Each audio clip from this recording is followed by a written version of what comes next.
Bezrat Hashem, le Zohar de ce matin, Parashat Behar, Vechi tomru manochal. Rabbi Yehuda patach, betach badonai va'aseto. Dit Rabbi Yehuda, regardez, dans la paracha cette semaine, Parashat Behar, de quoi ça parle? Ça parle de l'année sabbatique. Tu travailles la terre 6 ans, et la 7e année, tu reposes la terre. Alors, tu dis Hachem, si je ne travaille pas la 7e année la terre, il n'y aura pas de récolte. Manochal, qu'est-ce qu'on va manger? Qu'est-ce qu'on va donner à manger aux enfants? Il dit Rabbi Yehuda, betach b'Hashem. Est-ce que tu as la émouna?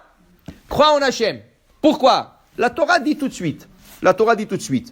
Si tu as la émouna, tu sais qu'est-ce que je vais faire pour toi? La 6e année, tu auras ve'asa ta'aret et tevoa le shalosh shanim. Tu auras une récolte triple. Pourquoi? Tu as besoin pour la 6e. 7e, tu ne travailles pas. Tu as besoin pour la 7e. Mais tu commences à travailler qu'au début de la 8e. Ça va prendre du temps. Tu as besoin pour la 8e. La 6e année, je te donnerai une récolte triple pour supporter la 6e, la 7e et la 8e. Bien? Alors ils disent, le commentateur, Vechi tomar manochal, comme il dit ici dans le Zohar, manochal. Et si tu ne dis pas manochal, tu n'auras pas à manger. Mazé, vechi tomar. Pourquoi la Torah dit? Et si tu te poses la question, qu'est-ce que je vais manger? Voilà qu'est-ce que je vais te dire. Et si je ne me pose pas la question, tu auras une bénédiction plus grande que ça. Pourquoi? Regarde, pourquoi? Si tu dis, Hachem, la 6e année, Hachem, qu'est-ce que je vais faire l'année prochaine? Et qu'est-ce que je vais faire la 8e année? Hachem te dit, non, ne t'en fais pas. Moi, je vais te donner une récolte triple. Ça veut dire que si le champ, ton champ là, il donne 1 tonne de récolte, il va donner la 6e année 3 tonnes. Mais monsieur, est-ce que c'est vraiment une bénédiction ça? C'est pas une vraie bénédiction ça. C'était une bénédiction quand même, mais pas une vraie. Pourquoi? Tu sais pourquoi? Maintenant, tu travailleras triple. Si tu as 10 employés, maintenant tu as besoin de 30. Ça veut dire que tu dois investir plus d'argent. Si tu travailles moitié de journée, maintenant que tu as le triple, tu as besoin de travailler toute la journée. Tu travailleras le triple. C'est pas une bénédiction. Oui, tu as maintenant quoi à manger 3 ans. Oui. Mais tu vas travailler pour 3 triples. Tu sais qui aura la vraie bénédiction? Celui qui à la 6e année ne se pose pas de questions. Ah, Hachem a dit la 7e année, le sabbatique, il ne faut pas travailler? J'ai confiance en Hachem, betach b'Hachem. Je suis 100% confiant en Hachem. Dis le Zohar, tu sais qu'est-ce qui va arriver? Tu vas avoir une récolte normale. La 6e année, 1 tonne, comme chaque année. Mais ce tonne-là, il va te durer 3 ans. Pourquoi? Tu vas manger et tu auras la bracha. Tu n'auras pas mangé beaucoup. Tu manges, je suis déjà rassasié, Baruch Hashem. Tu auras la bracha. C'est pas la quantité, c'est la qualité. Alors celui qui a posé la question, il a eu la quantité. Mais celui qui ne s'est pas posé des questions, il a eu la quantité, l'autre, le premier. La deuxième, il a eu la qualité. Même récolte avec une beracha. Une beracha. Alors pour te dire Rabbi Yehuda, cette émouna, il faut avoir la émouna en Hachem. Si Hachem te dit ne travaille pas, il faut avoir la émouna. Même chose Shabbat. Tu dis mais le meilleur business c'est Shabbat. Ouais. Tout le monde vient acheter Shabbat, tous les goyim font le commande Shabbat. Comment je vais perdre tout ça? Monsieur, émouna. Si tu as la émouna en Hachem, c'est comme, le Chafetz Chaim il dit, c'est exactement comme un chaudron d'eau. Tu as comment on appelle ça, le percolateur d'eau. Okay? Combien contient le percolateur? 60 tasses, le plus grand. 60 tasses. Écoute, combien de robinets il a ce percolateur? Un robinet. Toi tu dis, moi je vais avoir plus de l'eau. Plus vite. Qu'est-ce que tu fais? Tu vas chez quelqu'un, tu lui dis, installe-moi un 2e robinet. Alors il t'installe un 2e robinet. Est-ce que tu auras plus de l'eau? Non. Tu auras plus de l'eau qui sort. Mais est-ce que tu as gagné plus de l'eau? Non. Parce que 60 tasses va être toujours 60 tasses. Alors tu liquides plus vite. Mais tu n'as pas eu plus. La même chose. Rosh Hashanah, Hachem il dit combien de l'argent tu dois gagner toute l'année. C'est Rosh Hashanah. Pourquoi on prie Rosh Hashanah? Regardez. Toutes les prières de Rosh Hashanah, après la prière, qu'est-ce qu'on fait? Le David, Mizmor, l'Hachem, Haaretz, Emunah. Qu'est-ce qu'on demande? La Parnassa pour l'année. Pour toute l'année. Et chez Rosh Hashanah, qu'Akadosh Baruch Hu te dit, voilà, cette année, monsieur, tu vas gagner tant.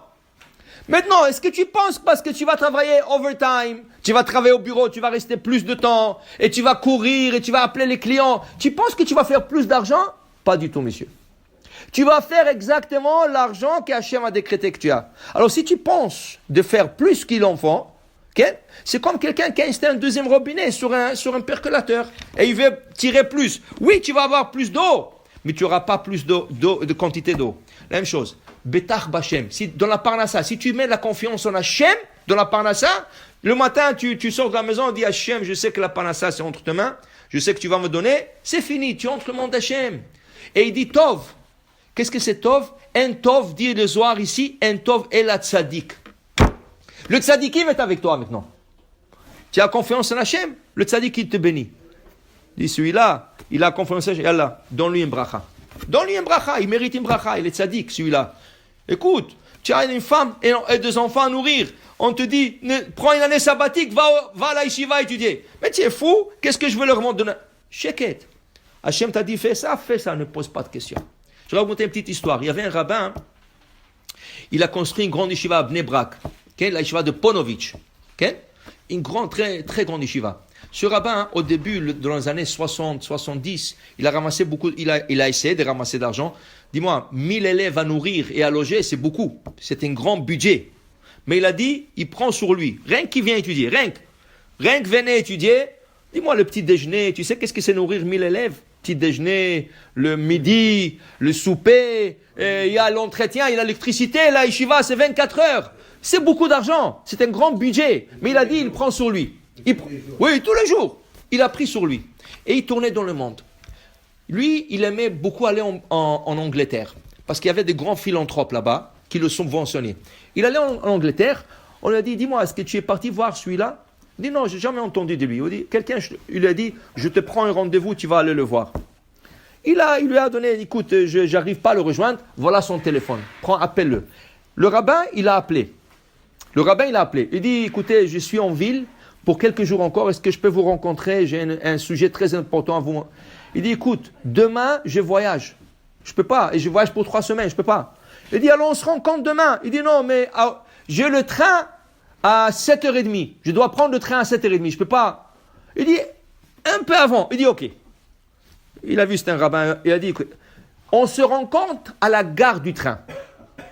Dans la gare, on se rencontre. Je te donne 15 minutes, 7h15, sois là-bas, jusque le train vient, tu me dis qu'est-ce que tu as besoin et on va voir qu'est-ce qu'on peut aider. Le rabbin, toute la journée, il a profité de tourner, de ramasser de l'argent, il n'a pas de gens. Il est rentré tard, il s'est assis étudier, il s'est emporté dans l'étude, il est parti dormir à 2h du matin. Le lendemain, il s'est réveillé un peu tard. Il s'est réveillé à 7h. Il a dit 7h, maintenant c'est le temps de la prière. Mais à 7h15, je dois être à la gare. Alors, je ne peux pas faire le 2. Il a dit oui, non. Il a dit non, écoute, moi je ne peux pas rater la prière. C'est important pour moi la prière. J'ai la émouna en Hachem. Si ce n'est pas lui, ça va être un autre donateur. Il est parti faire la prière. Il a terminé 8h la prière. Et il a dit c'est fini, l'autre il est parti. Alors il a dit mais un juif doit faire l'effort. Mon effort sera d'aller à la gare, s'asseoir 5 minutes sur un banc et repartir. Pour dire que j'ai fait l'effort de venir à la gare. Je ne peux pas dire, je l'ai raté. Je vais faire l'effort. Il est parti à la gare, il a trouvé un banc, il s'est assis, 5 minutes.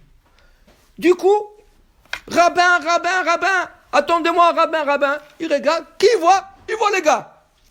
Il dit, waouh, qu'est-ce qu'il fait là? L'autre, il vient, excusez-moi, vous savez, je me suis réveillé en retard et j'avais quelque chose d'important à arranger avant de partir, alors je ratais le train de 7h30. Et je m'excuse, vous êtes là depuis 7h15 déjà. Il lui a sorti un chèque, il lui a donné un grand chèque. Et le train est arrivé, le gars est monté, et le rabbin est resté avec le chèque.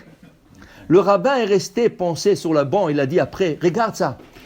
Si j'aurais pas eu la foi en Hachem, la Emouna, qu'est-ce que j'aurais dit? Ah non, il faut que j'aille à la gare. Il aurait raté la prière. Après, le gars ne serait pas présenté. 7h30, 8h. Alors il serait parti. Il n'aurait pas eu ni la prière, ni l'argent, parce qu'il ne savait pas que le gars il va venir plus tard. Il dit, j'ai eu la émouna en Hachem. Voilà, j'ai eu et le chèque, et la prière, et le chèque. Pour dire, et la émouna en Hachem. Baruch Adonai Le'olam, Amen, ve Amen.